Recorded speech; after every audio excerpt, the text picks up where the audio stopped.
जय श्री कृष्णा। राधे राधे, हर हर महादेव। दोस्तों, आप सबका स्वागत है आपके अपने इस YouTube चैनल पर।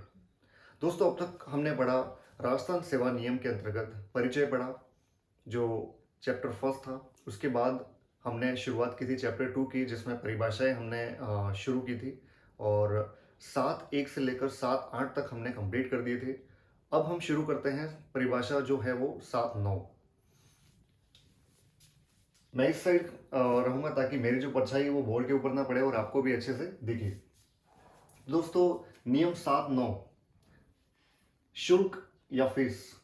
शुल्क का तात्पर्य राज्य अथवा केंद्र की संचित निधि के अतिरिक्त अन्य स्रोत से किसी कर्मचारी को प्राप्त आवर्तक और अनावर्तक आय से है, जो कर्मचारी किसी अशासकीय संस्था में कार्य करने के एवज में प्राप्त करता है। तो ये है नियम नंबर 7.9, शुल्क। नियम 7.10, विदेशिक सेवा। विदेशिक सेवा किसे कहेंगे?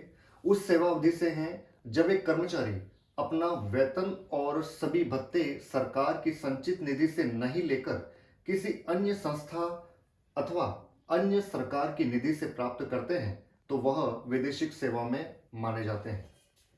नियम 7.10 ए, राजपत्रित अधिकारी, गजेटेड ऑफिसर। इसकी जो परिभाषा है उसके अंतर्गत हम किसे कहेंगे राजपत्रित अधिकारी?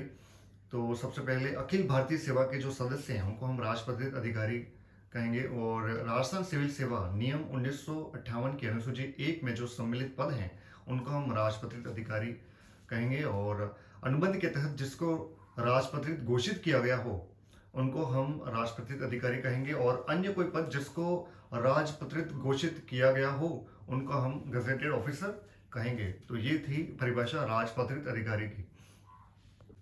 नियम 7.10 बी क्या कहता है? अर्धवेतन अवकाश, हाफ पे लीव। 1 वर्ष की सेवा पर अर्जित अवकाश अर्धवेतन अवकाश कहलाता है। नियम 7.11, विभागाध्यक्ष, हेड ऑफ द डिपार्टमेंट। राज्य सरकार द्वारा इन नियमों के उद्देश्य से जिस प्राधिकारी को विभागाध्यक्ष घोषित किया गया है तो वो होगा हेड ऑफ द डिपार्टमेंट। और इन नियमों के अंतर्गत राजस्थान सर्विस रूल वॉल्यूम 2 के परिशिष्ट 14 में विभागाध्यक्ष की सूची उपलब्ध है। नियम 7.12, सार्वजनिक अवकाश। सार्वजनिक अवकाश हम किसे कहेंगे? नेगोशिएबल इंस्ट्रूमेंट एक्ट के अंतर्गत घोषित अवकाश विज्ञप्ति के माध्यम से किसी विशेष दिन को किसी विशेष विभाग के लिए राजकीय लेन देन हेतु बंद रखा गया हो तो उसे हम सार्वजनिक अवकाश कहेंगे। नियम 7.13, मानदेय। मानदेय किसे कहेंगे? एक राज्य कर्मचारी को प्राप्त आवर्तक या अनावर्तक राशि जो राज्य की संचित निधि से सरकार के ही कभी कभार प्रकृति के कार्य के लिए स्वीकृत की जाती हो तो हम उसे मानदेय कहेंगे। कर्मचारी को स्वयं के आंतरिक कार्य के लिए यदि अतिरिक्त समय देकर काम दिया जाए तो उसे कोई अतिरिक्त राशि या मानदेय नहीं दिया जाएगा। यह हमें ध्यान रखना है। नियम 7.14, पदभार ग्रहण काल, ज्वाइनिंग टाइम। एक राज्य कर्मचारी को नए पद का कार्यभार संभालने के लिए एक स्थान से दूसरे स्थान जहां कर्मचारी को पद स्थापित किया गया है उसके लिए यात्रा करने के उद्देश्य से दिया गया समय पदभार ग्रहण काल कहलाता है। नियम 7.15 के अंदर हम पढ़ेंगे अवकाश। सेवा के दौरान राज्य कर्मचारी को कौन कौन से अवकाश मिलते हैं, कितने दिनों के अवकाश मिलते हैं, वो हम आगे डिटेल में पढ़ेंगे जब आगे जो नियम आएंगे उसके अंदर। लेकिन 7.15 के अंदर हम पढ़ेंगे कि कितने प्रकार के अवकाश सेवा के दौरान एक राज्य कर्मचारी को मिलते हैं। 7.15 के अंदर हम अवकाश के बारे में पढ़ेंगे। एक राज्य कर्मचारी को सेवा के दौरान कौन कौन से अवकाश मिलते हैं उसी के बारे में इस नियम के अंतर्गत दिया गया है। सबसे पहला है उपार्जित अवकाश, जो रूल नंबर 91 से 92 के अंदर हम पढ़ेंगे। अर्धवेतन अवकाश रूल नंबर 93 1 के अंदर हम पढ़ेंगे। रूपांतरित अवकाश जो रूल नंबर 93 2 के अंदर हम पढ़ेंगे। अदेय अवकाश जो रूल नंबर 93 3 के अंदर हम पढ़ेंगे। और विशेष चिकित्सा अवकाश, special medical leave, rule number 94 के अंदर हम पढ़ेंगे। असाधारण अवकाश जो रूल नंबर 96 के अंदर हम पढ़ेंगे। विशेष असमर्थता अवकाश एक्स्ट्रा ऑर्डिनरी लीव जो रूल नंबर 97 से लेकर 102 के अंदर हम पढ़ेंगे, और मातृत्व अवकाश रूल नंबर 103 से 104 के अंदर हम पढ़ेंगे। पितृत्व अवकाश रूल नंबर 103 ए के अंदर हम पढ़ेंगे, और दत्तक ग्रहण अवकाश बच्चे की देखभाल अवकाश रूल नंबर 103 सी चाइल्ड केयर लीव जो है वो हम पढ़ेंगे, और अस्पताल अवकाश हॉस्पिटल लीव रूल नंबर 105 से लेकर 108 के अंदर हम पढ़ेंगे, और अध्ययन अवकाश। इन सभी अवकाश के बारे में हम डिटेल में ये जो रूल नंबर दिए हैं उनके अंदर हम पढ़ेंगे। आगे बढ़ते हैं हम नियम नंबर 716। नियम 716 अवकाश वेतन।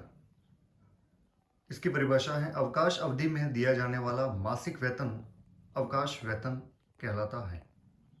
नियम 717 पदाधिकार लियन। एक कर्मचारी की मूल नियुक्ति के फलस्वरूप स्थायी पद को धारण करने से प्राप्त अधिकार पदाधिकार कहलाता है, और इसमें अवधि पद भी सम्मिलित होता है। नियम नंबर 718 स्थानीय निधि लोकल फंड। विभिन्न निकायों द्वारा प्राप्त राजस्व जो किसी अधिनियम की शक्ति से बनाए गए नियमों द्वारा सरकार के नियंत्रण में आ जाता है तो उसे स्थानीय निधि कहते हैं। वह नियंत्रण साधारण व विशेष मामलों में हो सकता है। उदाहरण के तौर पर उस संस्था का बजट स्वीकार करना। दूसरा उदाहरण है पदों को सृजित करना और उनकी नियुक्ति की स्वीकृति। और तीसरा है अवकाश, पेंशन इत्यादि संबंधित नियम बनाना। किसी भी संस्था के राजस्व को राज्यपाल महोदय द्वारा स्थानीय निधि घोषित किया जा सकता है। तो ये था हमारा नियम नंबर 718। आगे बढ़ते हैं नियम 719।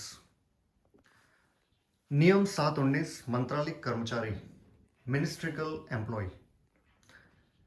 सरकार के सामान्य अथवा विशेष आदेशों द्वारा किसी सेवा वर्ग को मंत्रालयिक सेवा घोषित किया जाए तो उसे हम मंत्रालयिक कर्मचारी कहते हैं। नियम 720 माह या मंथ। माह से तात्पर्य एक कैलेंडर माह से है। जब पूरा कैलेंडर माह गणना में आए तो उस माह में कितने दिन हैं उससे फर्क नहीं पड़ता, वह पूर्ण माह कहलाता है। एग्जाम्पल के तौर पर अगर जनवरी 31 दिन का है और फरवरी 28 या 29 दिन का है तो हम उसे पूरा माह में ही गिनती करेंगे, चाहे वो 30 दिन का हो, 31 दिन का हो, 28 दिन का हो, कोई फर्क नहीं पड़ता। सरकार नियम के हिसाब से हम उसे पूरा महीने में ही काउंट करेंगे।